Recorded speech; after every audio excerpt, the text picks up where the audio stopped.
I essentially just do consulting. I don't do any training. They don't let me do any fun things. Okay, this came up, we wrote an article for Digital Battlefield, which is a column published by our president, Stu McClure. We wrote a white paper, or more like just a short article about terminal server, and from there came this speech. So if we can get started. Okay. Yeah. Okay, so with terminal services, I'm going to stand up. Last night, joking around over some beers, we were describing terminal server as the SSH of Unix now. It gives you what SSH does to Unix. Allows you to act as if you were sitting right at the server. And as we know, operates on port 3389. And there's two separate modes which we'll go into. There's application server and remote administration mode. So we're going to talk about the advantages of using terminal server, why you should use it over some other third-party products, some of the risks that you can run into of running terminal server, and finally, ways to mitigate those risks. Okay, so first we're going to get into a little bit of telling you about terminal server, give you an overview of it, maybe a little compare and contrast with Windows 2000 versus NT4. Going to talk about how to identify a terminal server and maybe ways to obfuscate it a little bit. Then we're going to come into some hacking using terminal server. And then finally, securing terminal server. Now bear with us, a couple of the slides may be different than the ones in your book. And I'll try to make note when that happens so then you guys can take some notes down. Okay, so this is a quote from Microsoft. That terminal service component of the Microsoft Windows 2000 server operating system can deliver the Windows 2000 desktop as well as the latest Windows-based applications to virtually any desktop computing device, including those that cannot run Windows. So this is a pretty big pitch here, and it's something that sounds like a really great thing. So let's go on. But the downfall here is when a user runs applications in the Windows 2000 terminal server, all the application execution takes place on the server. I think that should be a little foreshadowing for things to come. Okay, how many people out there actually use terminal server? Okay, so most of you already know it. We're just going to touch a little overview for those that aren't as familiar with it before we actually go into exploiting it and then hardening it. Terminal server, as you know, is a thin client. It's actually integrated into the OS in Windows 2000. It's on server, advanced server, on back office. It's on every one of them. It takes about 2.5 megs of memory to run, and it'll allow you to have remote access and administration to the desktop. So it'll replace a lot of the tools that you may have had to use in the past to do that. It can also provide a distributed application solution. So if you have developers working on one platform and they all can't be in the same room or obviously share the same server, they can come in remotely and work on a product just like they were all working on the same host. So everything's stored locally. Any updates that need to be made are updated there. And then of course, in the management mode, it can provide a secure remote management solution. As kind of went over already, the distributed application replaces third-party products. It centralizes the collaboration, and it's easy to administer if you use organizational units.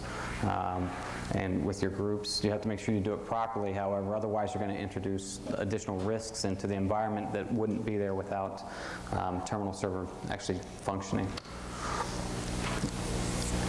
In the remote management side, we already mentioned that it's tightly integrated with the OS. If you actually run terminal server, it takes up 0 megs on the drive space. It just enables some registry keys. You'll see that a little later on. And if you actually just run the server listening, it takes up about 2.5 megs of resources just while it's listening. Obviously, when you connect to it and do things, it takes up additional resources, but it's only those resources that would be taken up if you were local on the console. The best thing, one of the best things is it's going to replace a lot of third-party products, so you don't have to have PC Anywhere on your Windows NT servers so that you can administer them.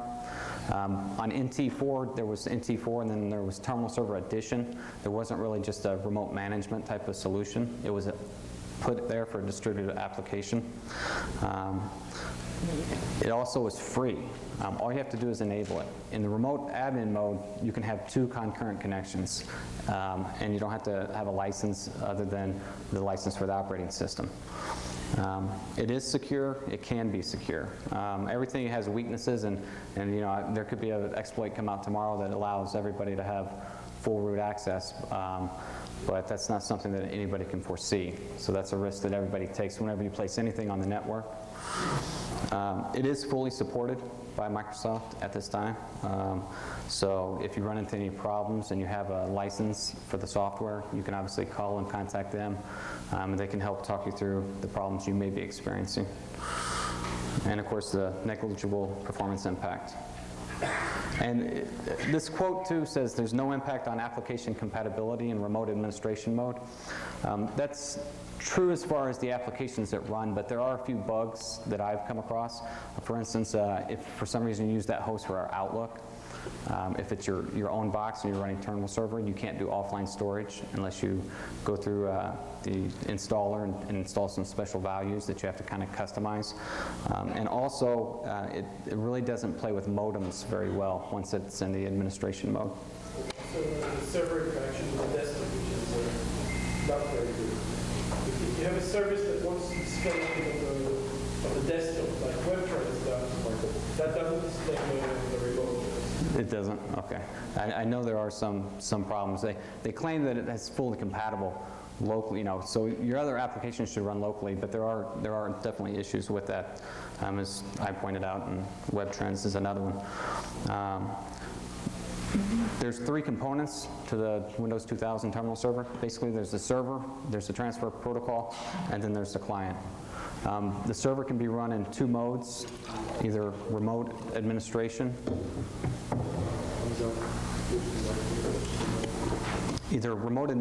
or distributed application. If you have it in distributed app mode and you have all these security features in place, the remote administration mode still functions. Some of the restrictions that you can put are put on the users and not necessarily on the administrator. So he's still going to have a privileges. So when we go through the hardening process, you'll see where some of these things cross that line. The transfer protocol on terminal server is RDP5. And the old one was RDP4. It's specific to Windows. There was a slide earlier that said a quote from Microsoft was virtually any desktop, regardless of operating system. Well, if you're going to run a Mac or you're going to run a Unix, you're still going to have to get a Citrix and Metaframe plugin. There are some Internet Explorer browsers out there, but they don't support ActiveX controls on Unix and Mac, so even the new Terminal Server Advanced Client is not going to help you out there. And speaking of client, there's a lot of clients out there. There's the old legacy clients from NT. There's the 32-bit and the 16-bit from Terminal Server, which will run anywhere from 56-bit on that particular client up to 128-bit for security. There's also, like I mentioned, the Terminal Server Advanced Client.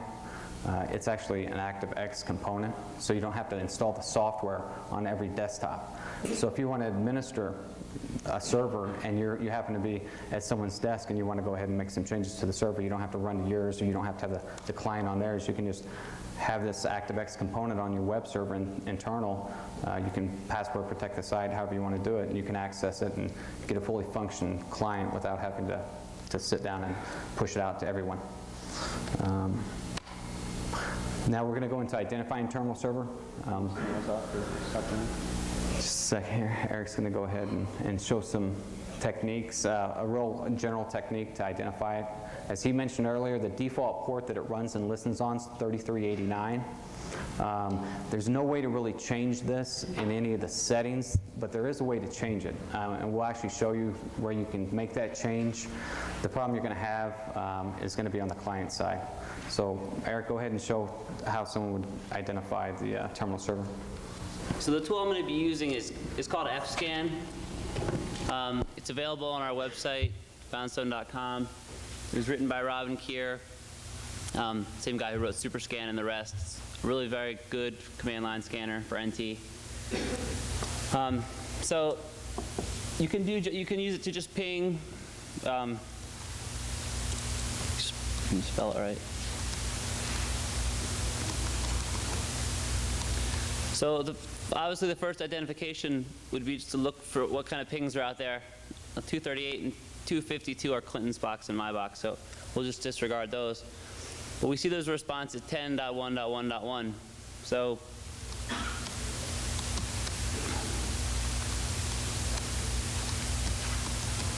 could obviously look for many other ports, but since it's a terminal server talk, actually, let me.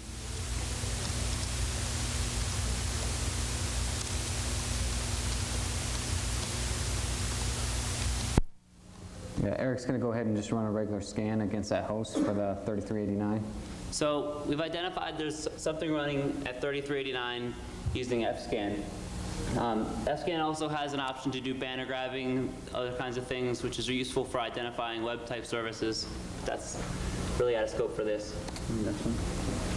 Okay, we mentioned that you can change the default port, and this is not in your slides, so we went in the registry and dug this one up.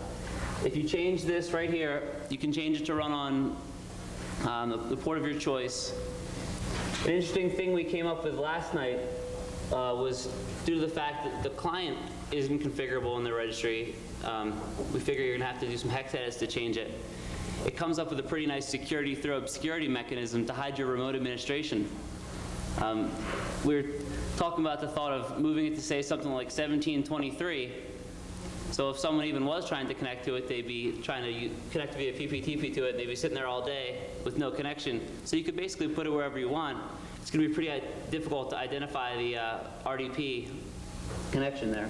Yeah, one thing too to note, when you change the server port, obviously this is not something that you would do in a distributed application mode, because to actually to change everybody's client or to push it out through ActiveX may be a problem, since it is hard-coded in the actual executable on the client side.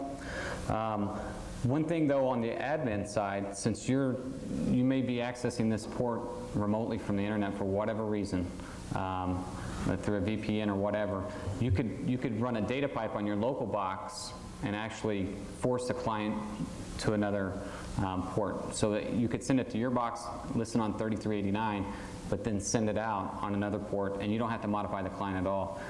We did that, and that's actually the trickiest way, and no one has any idea that it's terminal server sitting out there. And I'm actually going to show you guys how to do the port redirection during what I coined the Uber attack demo. But it's definitely useful. It'd be fun to mess with your security consultants and hide your terminal server all over the place, and they don't even have any idea what's running. So a quote from our paper was saying that the majority of our concerns, in most cases, are not a result of poor products, but products being implemented poorly. I don't know, those of you out there that do penetration testing on Windows platforms, I hate to admit it, but a majority of my successful attacks are due to administrator no password. So these kind of things are happening, and I guess one of the biggest points I want to make sure people are clear on is that when you make a mistake like that with terminal server, I think you really amplified the amount of damage and the ease of the attack. So, actually, up until now, does anyone out here do attack and penetration testing, that sort of work? Okay, good. So if you had an admin account on a Windows 2000 or NT box, or not an admin account rather, I'm sorry, a user account, until recently it really didn't have a whole lot of value. You could map to some shares, you could maybe enumerate a little more system information, but generally the administrator accounts hold the keys to the kingdom. Well, the one point that I really want to get across today is that that's all changed now with terminal server tightly integrated with Windows 2000. Oh, sorry, go back please. So now we have the brave new world of privilege escalation attacks. Privilege escalation attacks as of Windows 2000 terminal server are a whole new world. We can use them in ways we never did before. And I'm going to show you some of those. So user level accounts have finally come into their own, I feel like. And those of you that have done security testing, I would imagine you've seen when you crack the passwords on the client that user accounts are generally terrible. I mean, almost always. You're lucky if the administrators and domain administrators have strong passwords, but I have very rarely seen users, a majority of users, that have strong passwords. Well, now as IT administrators, you now have a whole nother problem on your hands, actually getting these people to use passwords, because now you can get on graphically with Terminal Server. So if we can, another security firm found a name pipe vulnerability back about a couple months back. Microsoft released their patch, which is MS00053, and then just a few weeks back, a person by the name of Maceo, who I don't know, but the website is dogmile.com, released exploit code for this, and this code here is pipeup.exe, which you can run locally on a system as administrator to dump the hashes out, just like a PW dump attack. Really, the only point of that is to see if you're vulnerable. But where it starts to get really fun is you can run something called pipeup.sam, which will dump out the hashes with a non-privileged account. Pretty exciting stuff, and we'll show it to you. And finally, my most favorite is pipeup.admin, which will escalate your user into the administrator account, provided you log back off and back onto the system. Well, that's a bit tricky without Terminal Server. But now that we have Terminal Server, it's very simple to connect as a user, or maybe we're in an application mode where we're on the system as a user already, and we want to be administrator, so we just simply run this attack, log off and log back on. I'm going to show you that. Okay, so what can go wrong in the remote administration tool scenario or the distributed scenario? Next one. So I'm just going to talk through the first one because it doesn't even really warrant showing you. But in this situation, we have a co-location with our web and database servers back there. The administrator set it up to drop port 139 from his local network so that nobody in his local network would be messing with his machines. And then he also blocked 3389 from anyone except the internal network so he could administer the boxes. And we have, for my recipe here, the final ingredient is a dash of disgruntled employee. Okay, well, the pitfalls of this scenario, I'm sure a lot of you know this already by now, but old school Windows NT port 139 tricks work over 445. So in my little scenario, this person dumps the shares and dumps the users. Well, it turns out the administrator was pretty sly, and he removed all the administrative shares. So now we have an IPC $ share that we were lucky enough to guess an admin account on, but we really can't do a lot with it. But in this scenario, Terminal Server has given us the means to be able to connect and do anything we want, even though the person has removed the shares, the administrative shares. So, an NT quote I heard from once in one of my classes I was teaching was, the only thing better than admin is GUI admin. So Terminal Server has given us this opportunity now. And once the person is on the system as GUI, they simply FTP back to their own system, get everything they want, their PW dump, LSA dump, whatever tools that they enjoy, and it's playtime. Next one. So the basic corrective steps for this one, the same old NT-hardening stuff, block 139, block 445 now, set your restrict anonymous. That will disallow them to enumerate users and shares. Set account lockout, and use passprop to lock out your administrators. If you can, restrict the remote administration only to the administrative accounts. And of course, use complexity, the complexity setting in the password policy now in Windows 2000. I have to sit down. Give me a second to sit down here. And bear with me while I try to look up here and type, because my computer's not happy about public speaking. It will only do one or the other. Okay, so in scenario number 2, what we have here is a telemarketer out in Vegas gambling, loses all his money in craps, ends out at the bar having a conversation, and turns out someone offers this telemarketer some money for the client data on their system. So, okay, let's see. What I'm going to do is Terminal Server in, oh my gosh, this is hard to see. Okay, so I'm just going to connect with the user account that he's been given. We're simulating distributed application here where they go in there and they use some sort of telemarketing application, and the data gets saved into into a protected area with NTFS permissions. So they can't get to the data files. And it will connect, it's just for some reason really slow.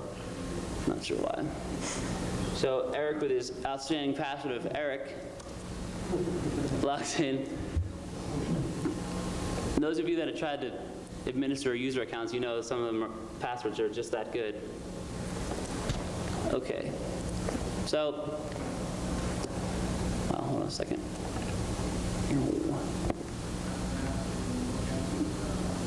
Okay.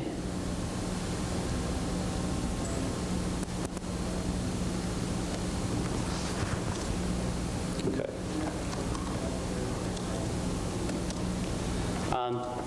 Hey. Okay, so there's a client data directory. And I can't get into it because it's protected and it's only allowed to administrators. And in this case,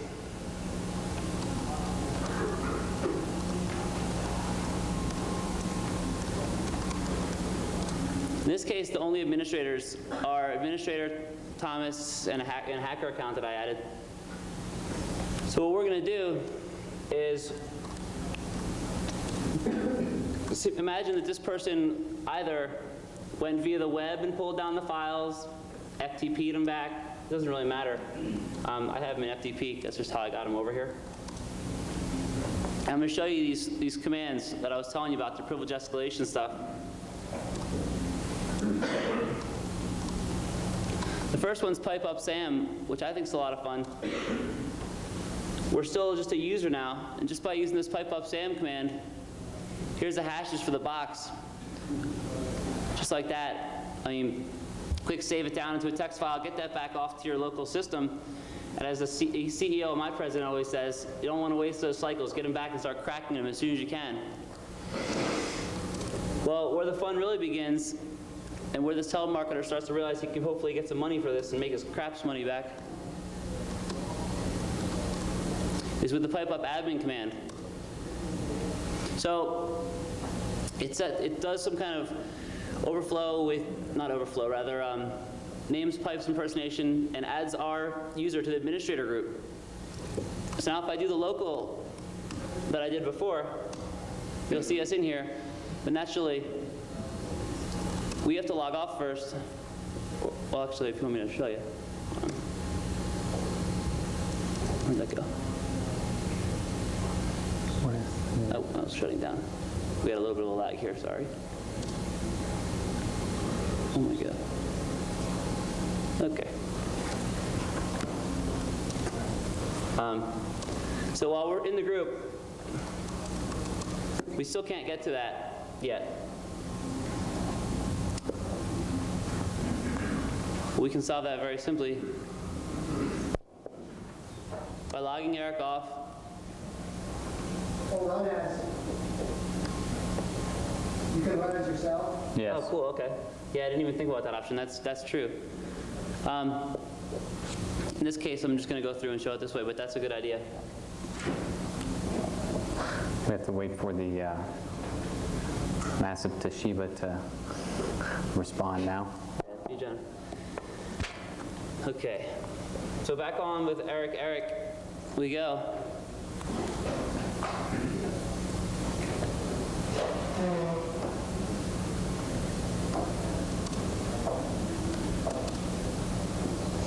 Essentially, this user who was connecting within Windows 98 would have just regular privileges to look at statistics and that type of thing from a database, to track it and kind of monitor it. Obviously, he wouldn't have access to credit card data. He wouldn't need that. The idea that I'm imagining is that the application saves the data in a restricted area they can't get to. It's just a scenario I came up with. So in this case, we're in the client data directory. Oh, hang on. That we weren't able to get into before. And we can list out all the information. So just like that, the user has all the information they want. And if they're really smooth, hold on.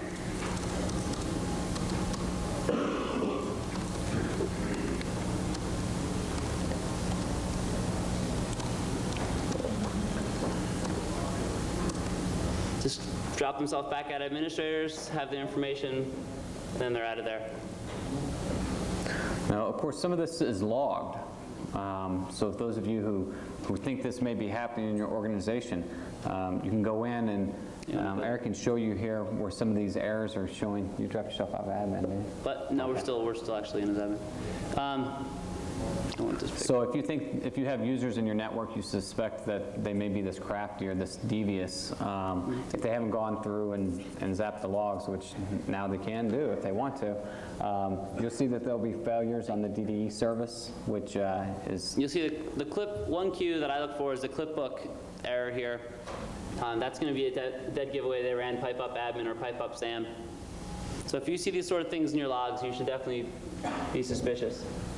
How reliable are the logs, assuming someone gained the administrator? Well, obviously, they could zap the logs if they had administrative privileges. So if he's taking it from that perspective, then that could be damaged. Yesterday, JD, one of our coworkers, he went over that specific thing, doing forensics on a Windows 2000 system. So we could talk about more with JD with going over that later if you want. There's one way around that. I don't know if you could refer, is to say the administrator group policy cannot log in remotely. Right. Not the interactive on the terminal server client. Yeah, we'll actually go into those settings in a minute.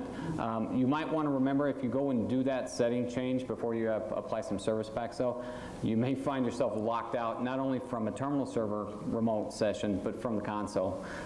It's kind of a little bug. It has been fixed, but that's occurred more than once at places where I've been. The question I have is there any way that you can log what IP address somebody's terminal server into your server from? Actually, yes, you can, and we'll go into that. That's another utility. And in fact, the utilities that I'm going to go over later are actually on the CD, the Black Hat CD. So there is a way to log failed attempts, successful attempts by host name and IP. It's a Microsoft tool, and then obviously you should be doing this on your network too. You shouldn't rely just on host-based security measures, but that's what we're focusing on here because it's obviously a 2000 class. Is that just for terminal server that you can log the IP, or is that for any? Well, native to NT, you may have to add another tool, but to terminal server, there's a resource kit utility that does it by default, logs IP and host name. We're going to get, those are the end slides we're clicking. Yeah, so if you want to wait until we get to that, Erik's just going over the demos to kind of show you what types of things are going to happen, and then we'll go through each of the settings specific for terminal server through both the user and the RDP protocol. Then we'll also go into some of the settings that you can modify and change with the resource kit utilities, and then what you need to do on a host level, basically hardening it. That's a little further on. So let's go ahead and go into the next the corrective steps for Erik's last demonstration. The corrective steps on this one are to apply the patch issued by Microsoft, the 53 patch, or it's the Article 53 rather. MS0053. Right. It still definitely helps to enforce strong password and account policies. Additionally, in this case, although it may not have worked in our little demo, in our little situation here, but you should certainly, if you're going to be running terminal server on the internet, there's no reason to be not be restricting it by IP address for the people who are going to be using it remotely. If you have to take that route, make sure that you do it as safe as possible and restrict it to just the people that you trust. Certainly in this case, probably the user would have been VPNing in or something, so it wouldn't have helped. But definitely, I've seen a lot of 3389s just flying around on the internet. Some of my clients. I would highly recommend that you don't do that. And I wish I would stop. I wish I could stop seeing it, but I keep seeing it, and it seems to be getting worse. It used to make me shiver when I'd see 139s on the internet, and now I see 3389s. I'm mortified sometimes. Yep. Okay, we're going to talk about APSec. We're going to push that one off till the end when Clinton has some slides to show you. Okay, this is kind of the fun scenario I put together to show you guys some of the neat ways you can tie together some concepts and attacks that you may or may have not done before into a way that can be devastating to the client. In this case, I'm calling it death by router misconfiguration. These are actual things that we've actually seen in our trials. Okay, so what I want to do here, I turned on a firewall system to simulate a router in between myself and the target system. I don't know how many of you people out there have had your network administrator or yourself had said, we need higher throughput. We can't have a firewall. We're just going to run routers. Anyone seen this done out in the field? People running routers rather than firewalls? We call them pixel router. Pardon me? We call them pixel router. Glorified.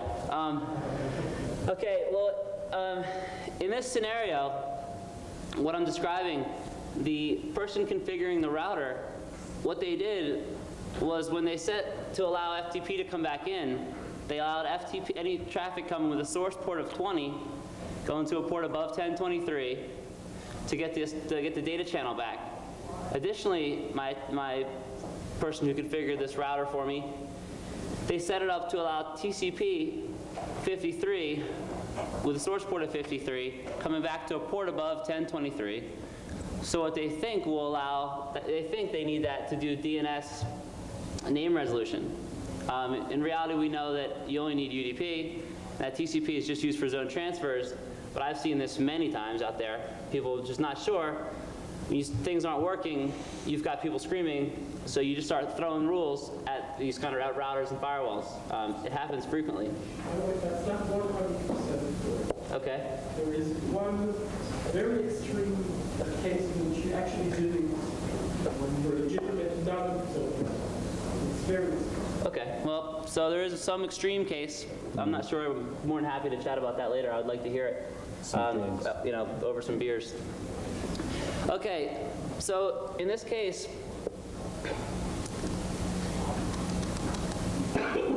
so I turned our, let me just ping it first to prove to you that it's there.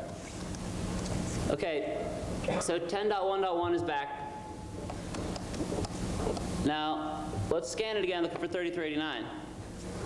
All right, it's not there anymore, okay, because we have naturally we have a firewall up. But what fscan gives you the option to do, and so does CLS rather than CSL. So you can use a -I, which will bind to a local given port. In this case, we're going to do 20. This is a standard part of my methodology when I'm assessing an external network. I do standard scans. I do scans without pinging first, of course, ping sweeps.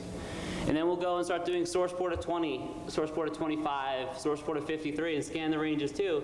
Because you'd be surprised, you may find a misconfigured router rule somewhere. It may give some good information away. In this case, it's going to give a lot of information away. I'm going to, let's see.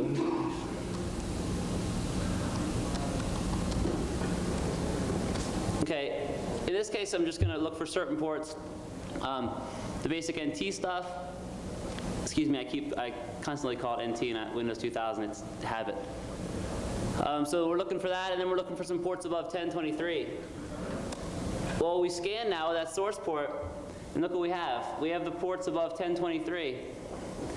The reason being is because they have that rule specifying if a source port of 20 comes through and you're going to something above 1023, well, phew, come on through. That's my job. You know, there's just traffic cops standing there saying, hey, come on in. Okay, so now we have these ports. How are we going to do anything with them? And that's where port redirection comes in. Something I think is really fun. You can get what's called fpipe from our website also. It's a TCP UDP port redirector that we all love here at Foundstone. What I'm going to show you how to do, I'm going to make it, since we saw 1433, I'm going to make it listen on my own box at 1433. And I'm going to specify a source port of 20 and a remote port of 1433. 10.1.1.1. So I'm going to have this listening here on 1433. So any traffic that hits my box on 1433 is going to be rerouted out to 1433 on that host with a source port of 20.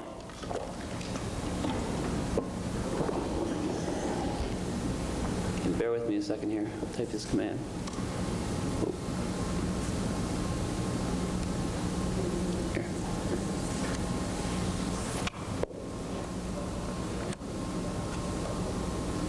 Here. Okay, let's see.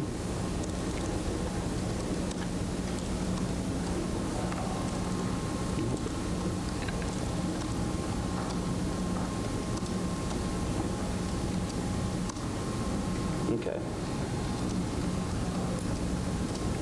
Okay, cool.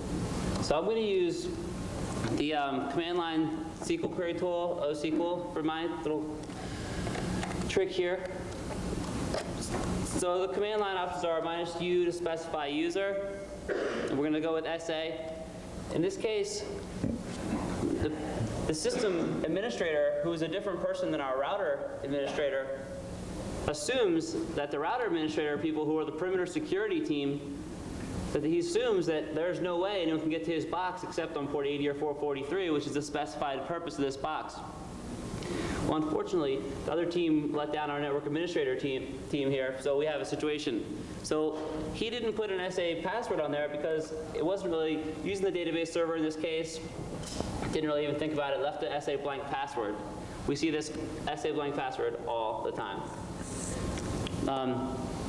And also in this case, you could use something, SQLdict.exe. It's a SQL password cracker to try to crack the password, written by Arne Vidstrom. It's ntsecurity.nu. Some really good tools on there also. Alrighty, that was fast. Oh, good point, thank you. Yeah, please watch my typing, it's terrible. It'd be more fun for everyone if I don't make typos. Okay. So we're going to tell it to execute a command and then stay on. And this, let's see. So I'm just going to do execute speed command shell. Okay, I'm just going to list out C: for now. And then I'm going to break it off because I'm about to do it against the server instead of against myself. Okay, what I almost just did there was look for a SQL server on that box that we couldn't see. So now I just switched it, and now I'm looking for a SQL server on my own box, which isn't there, but I'm going to be redirected to that box, in theory. Okay, well there is the directory of C: over the router. So in this case, now I'm just going to have a little fun with it.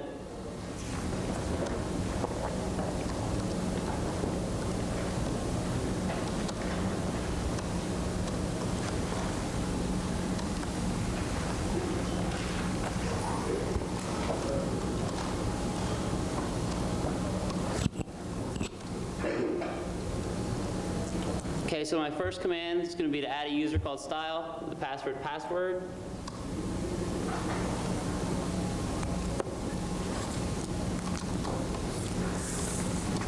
Going to add a local group. I'm rather going to add someone to a local group. To the group administrators. No spelling errors. Just make sure I didn't have any typos here before I do this. Net, local group, administrators. I think we're good, except for this. Okay. And then I just execute a go. Perfect. So now we just added a user and it made him an administrator. Now I'm just going to just jump off here.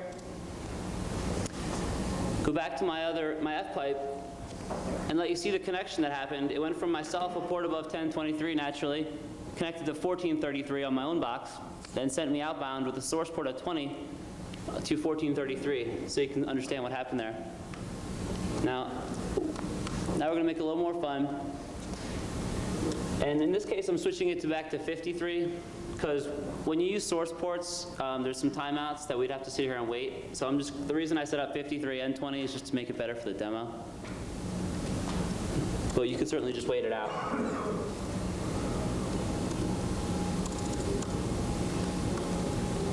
Okay. Again, that wouldn't work if your router was configured to allow 53 only with a particular IP address. That's Absolutely. true. But the 20 is a better example, but I just threw 53 in there so we wouldn't have to wait for the timeouts.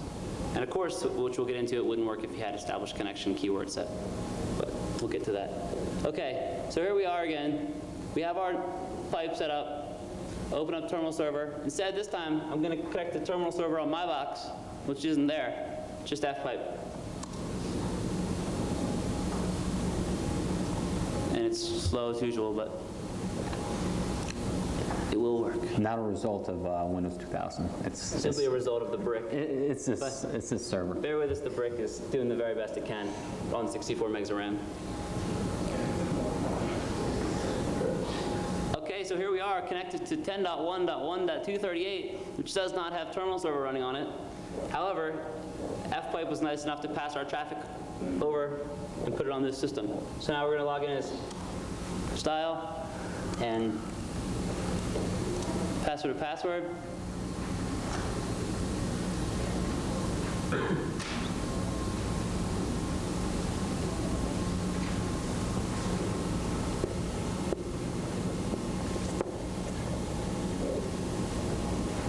Is it on? Okay, why did it just come back on? What's that? No, my black guys decided it wanted to turn back on without me asking me first. Well, it's over here. So what I'm going to do,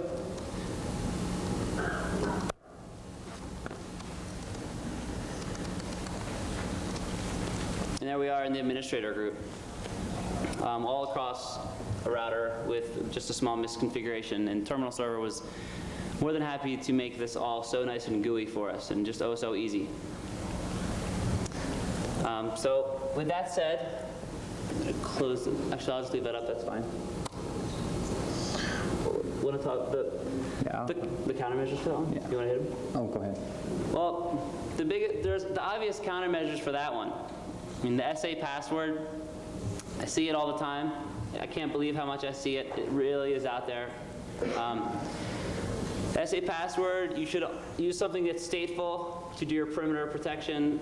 In this case, if you're using a router, make sure that you use the established keywords, and make sure you test your own systems. I mean, test your perimeter devices with these sort of scans. Understand what a hacker would see.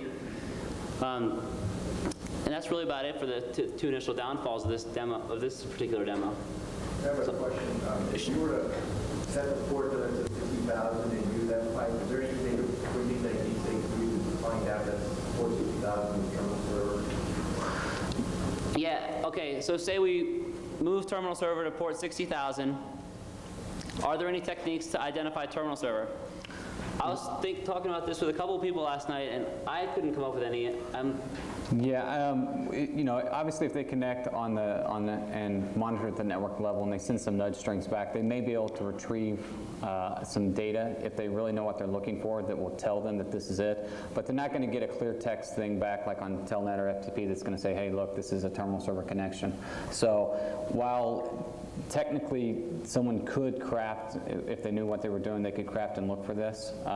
It's not something that's going to, you know, it's going to raise that bar, you know, to the 1 percentile. It's not going to be something that your common people are going to go out and do. They're not going to see, if they see port, what is it, 1723? Yep. If they see 1723, you don't think they're going to try to hit it with a terminal server client, right?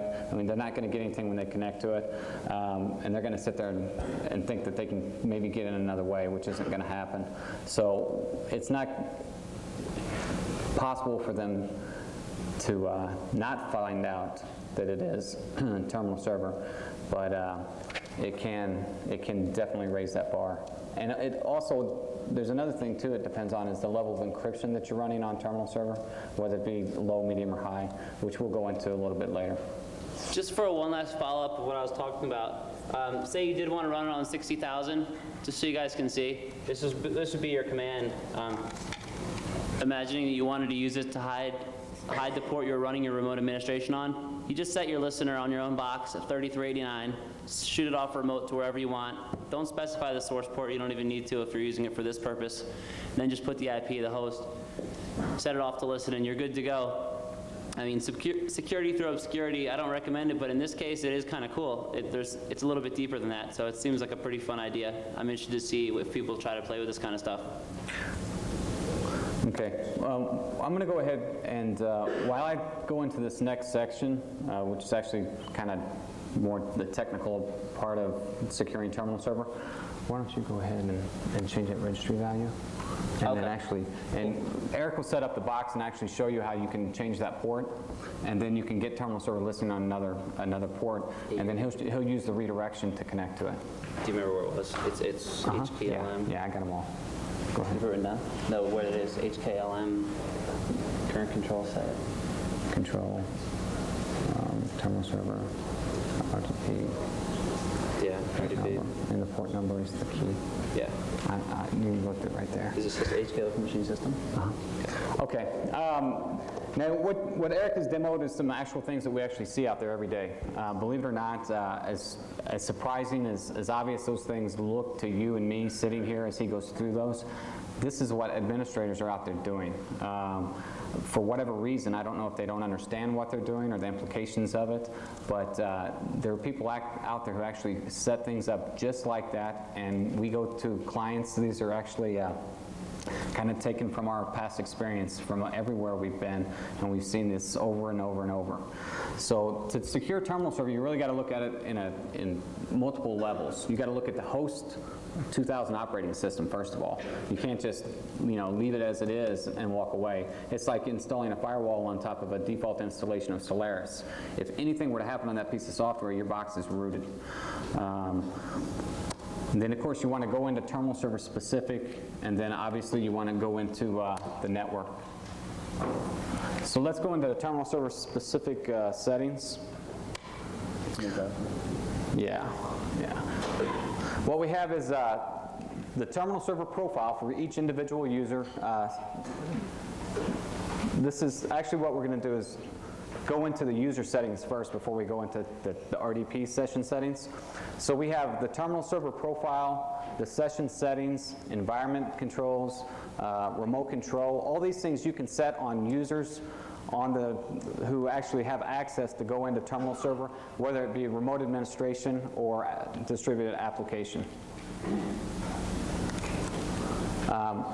Here you see, I don't know why the macros are doing that. Here you actually see what a user profile looks like in the properties. Imagine this is exactly what you see with regular 2000, except you have the terminal server plug-in. So you now have the terminal services profile, the remote control, the environment, and also the sessions tabs. Now, the terminal server services profile, you can set up a user profile specific when they come in through terminal server, which might be different from what they get on the domain, depending on how you have your directory set up on that. You can also give them a different home directory. This is pretty critical when you start dealing with some of the tools that you can implement through NT Resource Kit. You don't want to just say, okay, here's our terminal server solution, let's roll it out, and let's not configure it properly. You really need to go through all of these. And as mentioned earlier, here's the value to allow logon to terminal server. The gentleman over here mentioned earlier that you don't have to allow everyone to log into it. That's true, but I tell you what, if you take a 2000 server and you go into the administrator and you disable that right there, you take that check off, you're not going to turn around and get on console. You're going to have to attach to it through a share. You can't interactively log in. It's been fixed. If you go up through the patch levels, you'll be okay. But I just want to warn you because I've done it more than once. The next slide. The session. This is people who actually get access to a terminal server session through RDP. There's a couple of things. If you want to set up the client or the RDP protocol itself, we'll go into the client for the users, but it's going to carry over later on. Into disconnected session. If the line drops or if their power goes out and they get dropped, they're no longer on the internet, you can have terminal server just close all the applications they were running and reset it. So they won't take up any more system process usage because... Does it keep alive to detect the situation? Or I'm sorry? Does it use keep alive to detect the situation? On this? No, actually, you can, on a disconnected, I'm not sure of the question. How does it know that the user isn't just idle?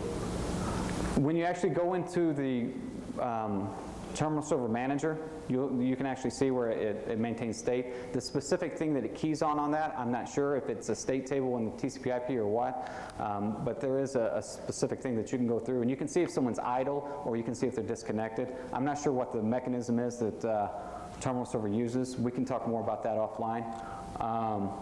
On the active session, though, if they're typing and moving and doing things, you can set it so that it's never going to log them out. But if you have certain hours restricted, that they only get to use it for an hour or 2 hours a day for whatever reason, you can change it here. And then if if they're the kind of people that walk away from their computer at lunch and don't log out they don't log out of the screen, they don't lock it, you can just, an idle session, you can just kill it after a certain amount of time. Then once it's disconnected, then the top one will kick in. Otherwise, if you just want to let it still be in there, but not allow someone to walk up to it and just start playing on your distributed application server, you can leave this in disconnected session to never, and when they log back in, as long as they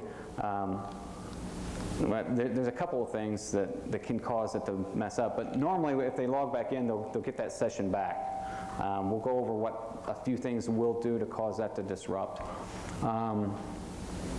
And then the session limit and reconnection.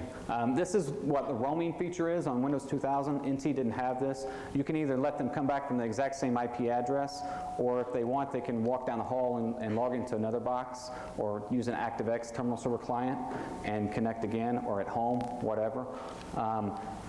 If you have from any client or from originating client, and what happens, you have a user pool behind a firewall, and it looks like they're all coming from the same IP address.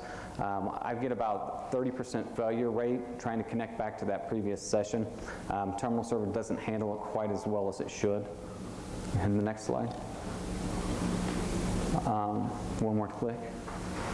And the environment, what you want to start at logon. If you're running it for them to do a distributed application, you would want to start this at logon, and then you'll want to implement some of the other features to actually keep them from only being able to do this, ideally.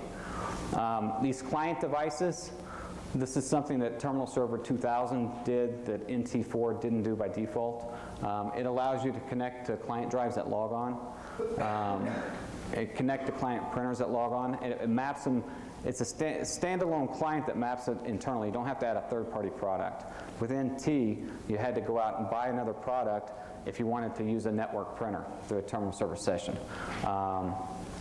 One thing you'll notice on these client devices is the reason Terminal Server can do it is because it now supports virtual channels. NT4 didn't do that. That's why you had to go out and buy the plugins. One thing with the virtual channels, though, is you'll see clear text go across the network. Not a lot of clear text. So if I print something, a document on the local computer, which I wrote on the remote computer, the printer communication is unencrypted. No. That is not what happens. What happens is when a virtual channel is established in Terminal Server, it has to negotiate that connection. So it sends the name of the shares, and it also sends the computer name in clear text. It then negotiates the encryption, and then at that point it's secure. So it doesn't release anything more than what a ping-A would release, or if someone knew that you were sharing a printer named, Lexmark. But everything within the channel, once that established connection is made, is then encrypted at whatever level you have. I can do traffic flow analysis sometimes. Yes. And I can pick up, for example, if I know that the Lexmark driver is broken in some way, I can say, well, that's a possible opening for intent. Maybe, yeah, I tell you what, why don't we talk about that a little bit later, though, okay? But you're right, the driver issue could be, however, if you implement other security measures in Terminal Server to prevent that Trojan of the driver, then we have a solution that's already in place. So if you don't implement Terminal Server correctly, yeah, you could put a Trojan for that driver or something else, but that's why we're here. We're here to learn how to secure it properly. Next slide. Remote control. This allows you to watch a desktop or take over a desktop session. If you want to, you can have a user ask you if it's all right. I don't know why, as an administrator, you would want the user to let you take over his session or watch him. One thing that this could actually come into play on the security side is if you've got someone who is you suspect of doing malicious activity, depending on the legal implications, your security policy, and the type of organization you are, you could actually do remote control monitoring of his active sessions and record those with the third-party software on your box. So you could play it back later if you wanted to. Now, obviously, you just can't go out and do that without thinking if there's any type of implications legally that's going to, come against you, because, one-party monitoring may not be legal in your state, or it may be his hardware. So there's all kinds of things that he could argue on the legal side. Next. Sorry, before we move on, what I mentioned is that we've seen that lockup sometimes. Not only that, if you allow that through a firewall, especially if you have a consultant, you watch a consultant work on your server. Right. When that session locks, it will also lock up the stateful inspection on your firewall, such that you have to reset the firewall. Really? Before they can come back in. Which firewall is this? That's great. Have you used it with more than one firewall product, or just this one? That's great. That's great. Okay, yeah, I'll go into that a little bit more too, because that may be interesting to know. That may be a bug that needs to be worked out. It'd be a good way to knock out stateful inspection and then get into an attack we showed You may have in denial of service your own network. Follow Singapore. We'll see what we can figure out. Now there's terminal services configuration. Well, we kind of went over the client configuration, the user configuration, not necessarily the client, but the user configuration tabs. These follow essentially the same flow, except you have the right to override whatever the client's doing. So you can override the client's setting. If he sets his encryption at low, you can override it, force it to high. If he says that if for instance he said that he wanted to cache bitmaps, or not cache bitmaps locally, you can make him do it anyway. Go ahead and click the next slide. Now, terminal services configuration, you can see here when you go into this on the MMC, you have connections and you have server settings. The connections deal with the RDP protocol itself, or if you have MetaFrame, it'll have the ICA in there if you've added it. Now the server settings themselves, you have two modes here, application and remote. Now you have to change this through the add install Windows component. The rest of these you can change at will, essentially. Delete temporary folders on exit. Obviously, you really want to do that. You also want to use temporary folders per session. And these are just security measures that you kind of want to put in place. Now, internet connector licensing, that depends on which mode you're in and your licensing that you've actually purchased from Microsoft and your TLS and those types of things. Active desktop, you probably want to disable that. I mean, that's going to take up a lot of resources across the network. It's going to take up a lot of resources on the server. I don't see why someone would need that specifically. There may be cases from a product or an application or a development point of view that may affect that decision. And permission compatibility. This is kind of odd here because what it does is it gives you straight Windows 2000 user permissions, or it allows you to default back to the NT4, which are a little looser in the registry. This is because some of the applications that you may be running in distributed application mode, they don't work well with 2000. They need to have a little more freedom for these users to be able to interact and do the things they need to do. So this, again, unless you know specifically that the application doesn't work, I would set it at Windows 2000 users, and then if you find out that there are problems, I would set it down. But I would raise the bar high in the beginning, so that if there is a problem, you can drop it down to solve it. Because if you drop it low and then you change it later, there's going to be a lot to pay for that. Yes? Are these at default terminal server settings, or are they suggested? Actually, the permissions compatibility is what you set up when you actually decide whether or not you want to go application or remote. If you go remote administration mode only, that the permission compatibility I don't even think is something that you can set until you get to this point. The temporary folders on exit, Right. I know what you're asking. Hang on, it's been a while since I've done one out of the box. I think the active desktop is enabled by default, but the rest of them, I believe, are set at yes. Next slide. Okay, now these were you can click it one more time. These are the same, essentially the same tabs that we saw on the user profiles, except this is global for the entire box. So if you have a small amount of users, or you want every user to have the same settings, you can pretty much go through here, and on all these different tabs, you can override. You can override any client settings or anything that's in the local client profile. So this makes the administration and management a little bit easier. So these settings will override whatever set for the user profile? If you select the box to do that, can you? I actually have it on this box. I mean, we could go through it more, but for instance, what's that? Show at the end of 5 minutes. Yeah, if we have some time at the end, we can go through those in more detail. But you can actually, there's a value, a box that you check. You either override or you allow the client settings specific. And it's not necessarily the remote client, but it's that client profile that you have set up. The encryption level, let's go ahead and talk about that real quick. In NT4, it was low, medium, and high. In 2000, it's low, medium, and high. Completely different things, though. In NT, low basically used encryption to send your credentials over, and after that, it wasn't encrypted.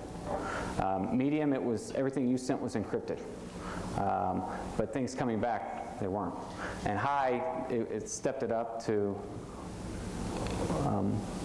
128-bit encrypted both ways. Now, on 2000, that's completely different.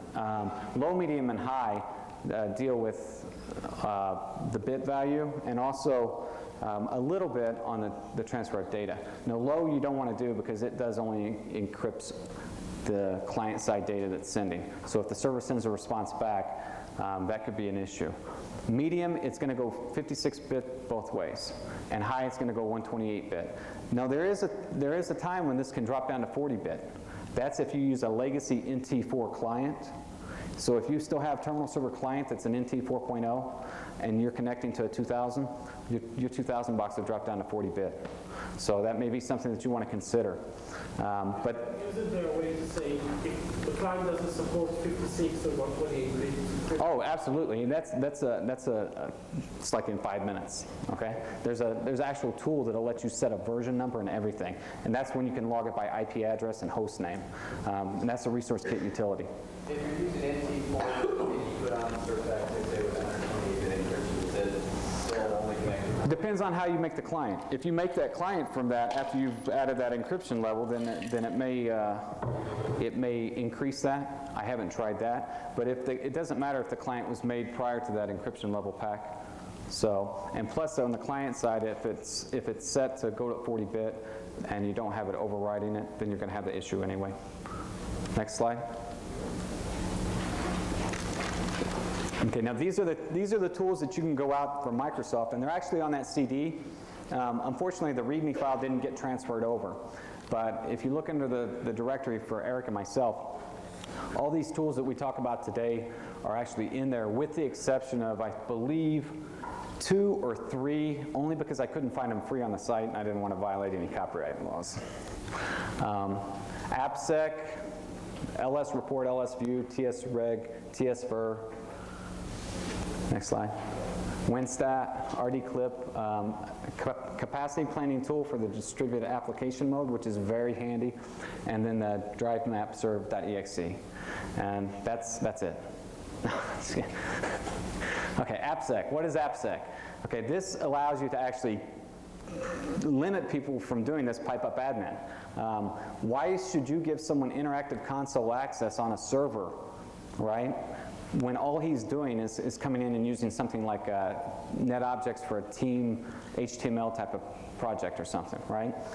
All he needs to do is run that client. He doesn't need to be opening up Internet Explorer. He doesn't need to be opening up a command line. He doesn't need to be, trying to do overflows and that type of thing. It actually allows you to put strong restrictions on what the user can perform. The default settings are to allow none, so if you activate it, you can set it and it'll allow no applications to be run.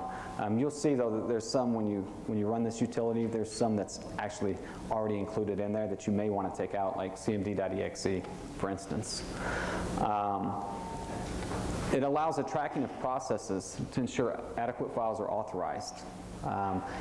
If you let someone run Internet Explorer and they have to send an email, Internet Explorer is going to call out Outlook. Well, there's other applications that do that too. Sometimes it's not quite so obvious. So what you can do is you can put in that application, run it a few times. This tool will track what other files it's calling on, and you can add these to the profile. And best of all, this is completely free. You can go out to ftp.microsoft.com. Yes? But as far as I know, it doesn't stand for empty create process, which means that basically if you offer a script language, like Visual Basic or Visual-based applications, you can create processes which circumvent AppSec. It depends on which applications you're allowing AppSec to run. But if those applications can call on it, yes. You have to work, you have to do basic applications. Absolutely. There is a tool, I forget what it's called, but there's a... Well, there's some third-party products. One is like secure.exe, which actually does a hash of that, and then it doesn't allow other things. But it still wouldn't circumvent what you're talking about, running an actual script inside of the application. Yeah. Here you see the actual opening of this tool. The security is either enabled or disabled. By default, if you open this up, when you load it, it's going to be disabled. And these are the applications that are going to be in there. You can take some of these out. I don't know how that's going to affect it.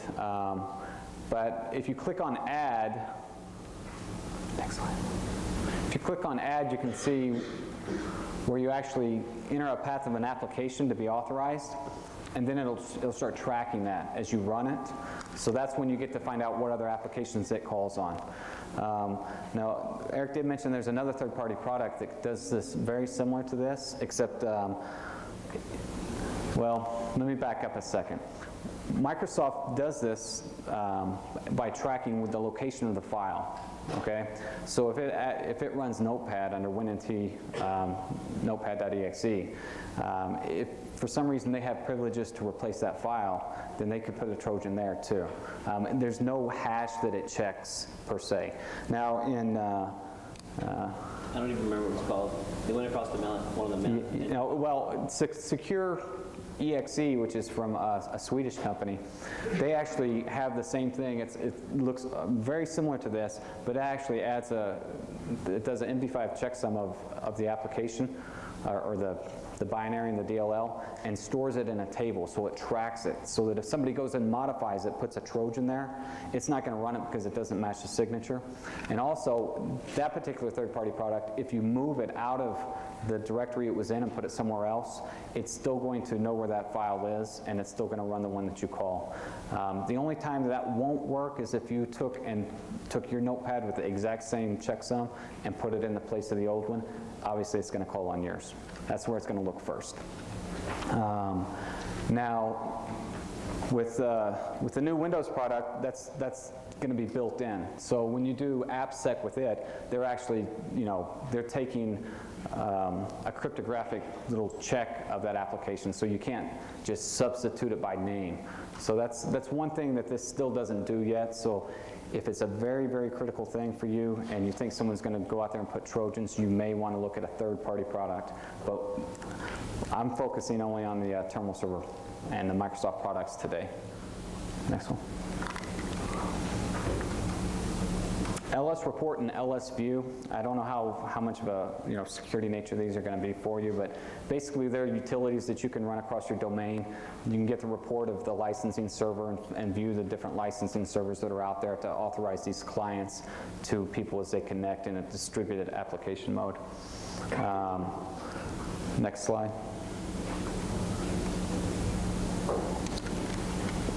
Those two applications I don't believe are on your disk, by the way, the TL serve. TS Reg, this is a registry setting tool for the client side.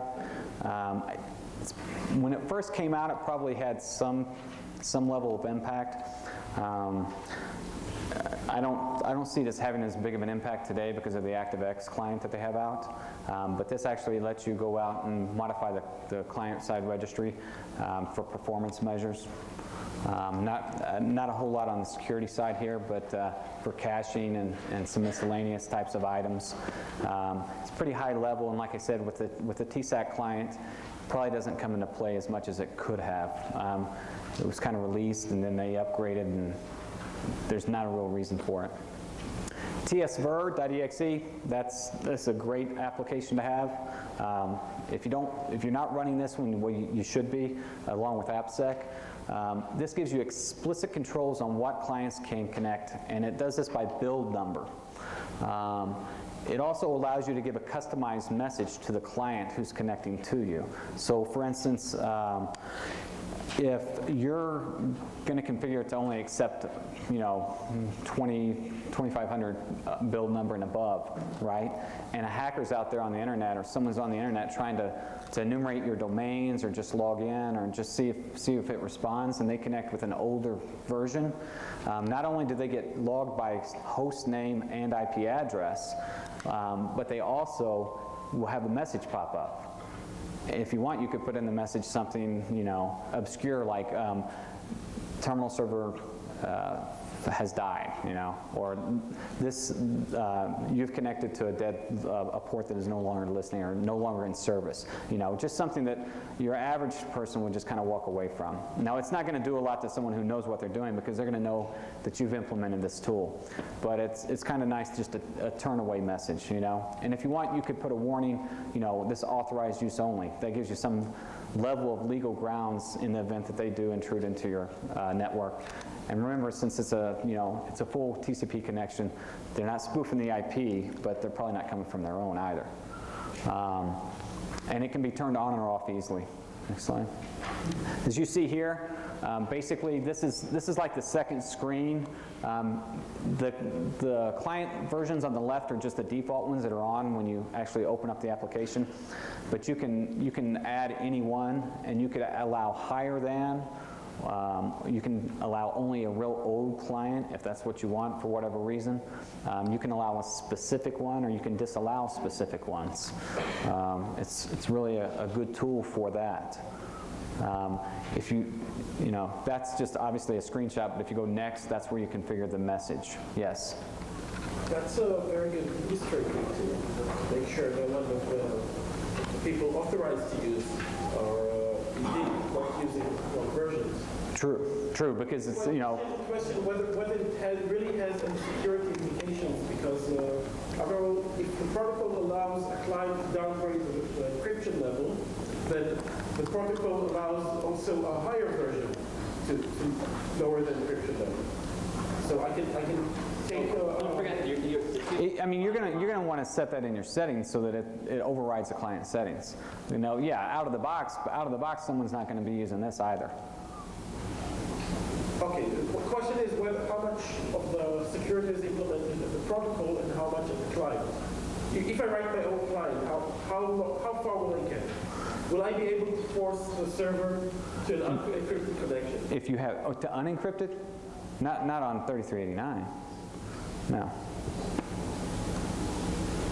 When is the version passed? Is it passed at the beginning of the session, after the clear text? Is it passed at the encrypted level? Has it went past once, or is it passed with part? On the version number? Yeah. Well, it's not passed. There's not like a clear text. Here's my version. Here's this. It's like SSH. I mean, it's essentially encrypted, but it just hasn't established and handed off the. Is it hash that goes out once? As far as where the version key is. Yes. I'm not specifically sure if that's the very first thing that's sent out once that connection is established, or if it's the second thing. But I guess the question is where does this really kick in? this kicks in right before they can log in. When they launch the client and it goes against the server, the server says, "Oh, you have the wrong version," and it just automatically drops them. Okay. So no, they won't even get to the login part. they'll just automatically get dropped, and then the error message will come up to them. You know, I'm thinking write a routine that basically Goes through different version numbers until it brutes it. Yeah, absolutely. That would be a tool that you would use to defeat this. This isn't something that you should rely on to secure your terminal server. I mean, this is just a tool to raise the bar, okay? If all you're doing is allowing people to come in on terminal server from the internet, and that's all you're doing, and you're using TSVer, well, you deserve what's coming to you, let me tell you. You should be using, IPsec, you should be using ACLs on your routers, you should be, you can't rely on just one application, but this is something that you should add in there just to increase the level of difficulty. Next. Wind station monitor. This is like a real stripped down version of Terminal Server Manager, where you actually see people who are connected, what their status is, where they're connected from. What this doesn't do is this doesn't tell you what processes they're running or anything like this. But if you fire this up on the server, just so that you can watch who's on and off, it's a little less intensive on the resources. So it saves you, a couple, 1 mega RAM, I believe. Would you use this on your client workstation such that from my client I can run that and see who's running on what server? Actually, there's no way to force this against another server. Are you talking about in the terminal server window? No. Oh, okay. Yeah, no, there's no way. Now, you may be able to pull the terminal server tools on your local box and then push it out, because there's some specific utilities that load at the command prompt level, and then you could authenticate across and push for specific domains and terminal servers and maybe query it from that perspective. But this tool won't let you do that. Next slide.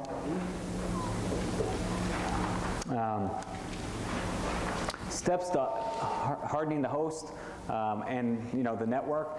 I'm going to go ahead and let Erik step in with me on these. What we went through were just kind of what you have to do on the server side, but that's not all you should do. I don't know how many people were in the Hacking 2000 class. Okay, if you notice, there was one of the instructors is adamant against terminal server. Well, he's not adamant against it specifically, but about having people stick it out on the internet on port 3389 and listening. I mean, that's as insane as someone sticking PC Anywhere out there and have it listening and then not do anything at the host level or the network level. So once you've gone through and you've already hardened the host, the users, and used the registry or the resource kit tools, what you need to do is you need to implement some type of security measures on the network, whether it be through the firewall, through the routers, using ACLs, use IPsec locally on the host, specify which port, specify which IP address, lock that down. Don't just let anybody come in from anywhere to try to knock up against the door. You'll see a couple of slides at the end. There are issues with terminal server. There's issues with all products. So you want to stop as many people as you can from even getting to it, okay? EFS. In the case of the first lab I showed you, where the guy was able to grab the data, well, encryption at a file level certainly would have helped there too. I'm not sure that I had that listed, but that obviously would have solved the problem there also. So you need to understand that defense in depth is really the only way to truly be secure. So you need to secure these things all the way through, from the file system all the way out to the transport levels if you can. Now, on terminal server in distributed application mode, well, with 2000, you can't just say, okay, here's your local policy or here's your group policy. You got to take that cluster, you got to put it in its own organizational unit. You have to do specific settings for those people when they come in there, okay? Different from what the network may be. You got to lock them down, because what if somebody does get on that box that's not an authorized user? Well, you don't want them to transfer the same rights against the other units in your domain. So what you got to do is you got to properly treat everything as an object, even in terminal server, as a completely separate object from them if they were local on your network. Oh, and group policy, obviously, if you have if you're going to have 4 or 5 different distributed applications up there, you probably want to put it on separate servers. One thing I didn't mention that I did have on the slide was the capacity planning tool. It's on that CD, and that actually allows you, if you're going to implement terminal server in a distributed application mode, it allows you to put different users, anywhere from just a normal user who might use 3 to 5 megs of memory up to a power user who might run 10 or so. It allows you to determine how much RAM, how much CPU that you're going to need to be able to properly serve these people. And then the local policy, go ahead. Yeah, in local policies, let's not forget about the basic principles of running Windows products. You know, you need to set account lockout, you need to set things like password complexity, test your passwords, apply the patches. Terminal server is just an extension. You know, it gives you the GUI. But don't forget, it's just that. You need to secure things just the way you would normally with your policies and procedures that you guys have all developed, of course, and implemented. So don't forget that it's just a Windows 2000 box with a nice little GUI that gets handed off to somebody. So some of these things here, like I said, password complexity, password age, length, password history. I mean, this is old hat for most people, but I just wanted to show you guys so you don't forget that these kind of things are very important.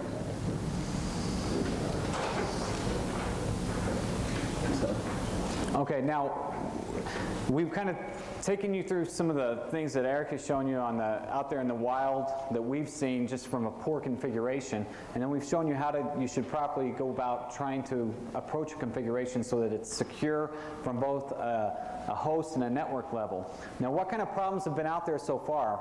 Well, just like any problem, or just like any product, there's going to be problems, and the latest one was about a week and a half ago, 2 weeks ago, and it was a denial of service vulnerability. They can send a specially crafted string of characters to port 3389, and they can crash the server. What happens when that occurs is that every work in progress at that time is lost. It's not saved, it's just lost. The server's still going to run. It may blue screen, but regardless, it's got to be rebooted.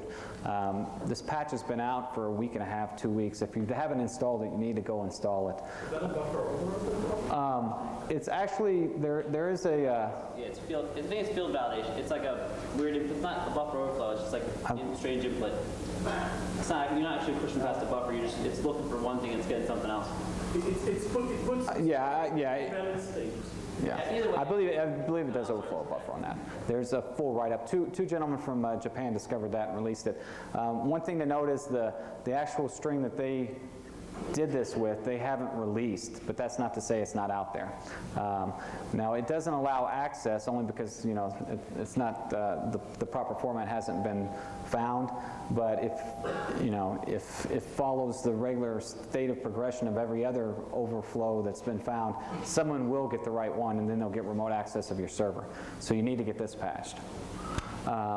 This was one that already allows someone to get remote root access of your server if they can just get to the logon screen. It only affected the specific Chinese IME version of Windows 2000, and only if it was put in during the installation. But basically, if they could get to the login screen, they could enter characters on the keyboard and hit enter, and they would get root, or administrator. Now, the IME, what that is basically it's how the keyboard, the 104 key keyboard or whatever, translates the Chinese alphabet into words. So they can't obviously put 1,000 keys on a keyboard, so they put maybe 100 or 200, and 4 or 5 keys make up one letter. Well, IME is how that is translated. And the sense of what IME does, it understands the entire sentence, translated as a whole, rather Right. than each key individually. Yes, that's correct. And there's a fix out for this one too, post Service Pack 1 again. The last one was the Gina, which didn't affect Terminal Server 2000. It's not even up there, but basically it was from another logon screen issue that occurred. Erik, do you have? No, that's. Are there any other? Well, who has some questions regarding some of the utilities and tools that we talked about today? Oh wait, you know what? Before we do that, let me show you guys Okay, yeah. this really quick. Yeah, Erik went ahead and changed the port that Terminal Server is listening on. Okay. Am I on here? Go ahead and do a scan first. Okay. Yeah, so first he'll scan it and show you where the server's now listening. It's not listening on 3389.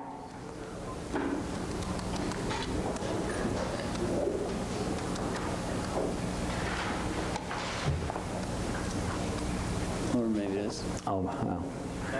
Did you reboot it? And, yeah. Let me see if it worked. There's actually 2 registry keys.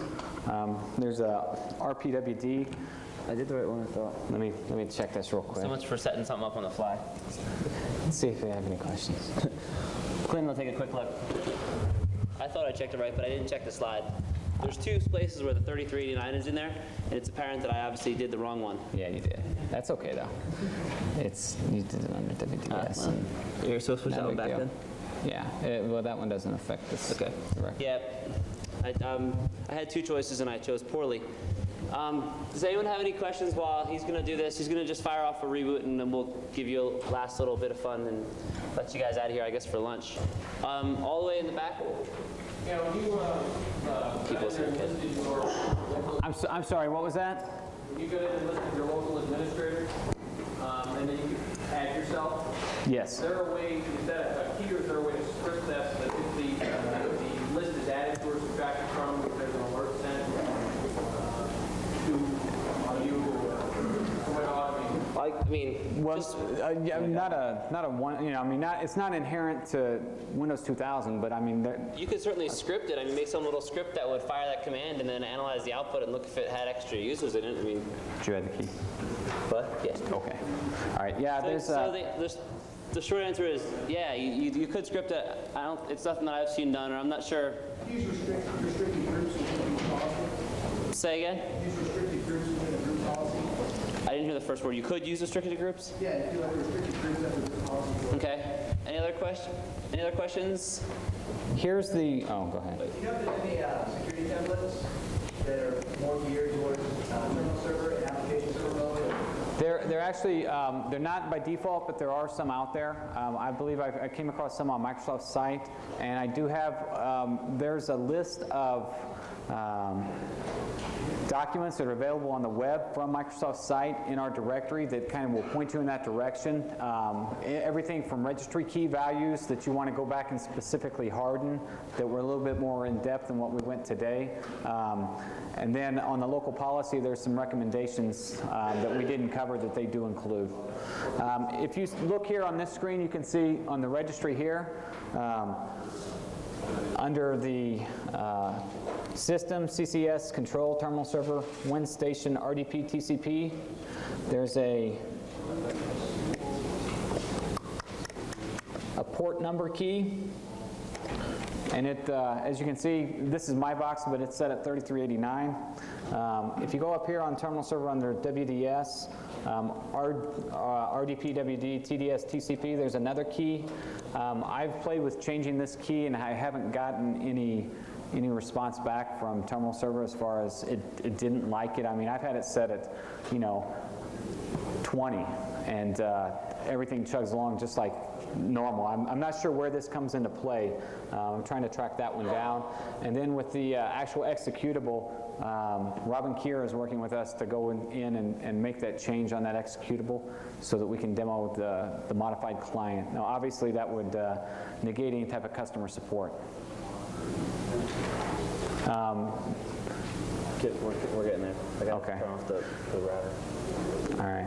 And take one more question, and then I'll One more question? Yeah. The type of SAN that shows you the hash, but is that hash key? I'm sorry, what was that? No, it's gonna do it. Oh, no, on it's gonna Sysky? do it. It's gonna do it like PW. I don't think that one shows you Sysky. No, no. What he's saying is like if you run regular PW dump 1 in 2,000 boxes, Right. it's gonna be a Sysky, so it won't be any good. Right. So you need PW dump 2.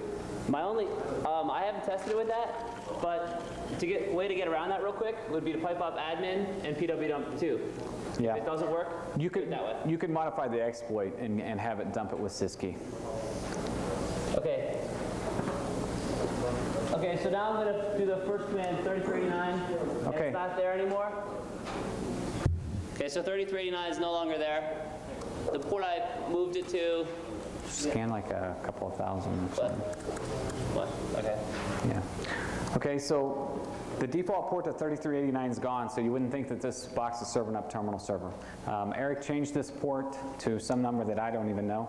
I added it to, so now it's running on 10,038. Okay. Now, again, as we said, we're not showing you the modification of the client to go to 1038, 10,038. But just by running F-pipe and doing a little port redirection, he can push this call right out from his local box on 3389 and redirect it out to this box on port 1030 or 10,038. Why is it over? That's Joel. Mr. Scambray. Was it? No, it wasn't. Wasn't it? I want to say that there's a knowledge-based article on Microsoft on how to change the server and the client. Really? If you know how to change the client, I'd be interested to hear. Do you know how to do it? For Windows 2000? Windows 2000. If you search on terminal services, Yeah, I've done a lot of searches. there's a knowledge-based article on setting up how to switch terminal servers behind the ISA server firewall. Cool. Really? We'll look again, but I didn't notice that. Behind the ISA server? So here we are Okay. running on port 10,038, just with a connection with port redirection against ourselves. So with that, good luck, have fun out there, and let's enjoy the rest of the conference. Yeah, this would be great for a remote administration.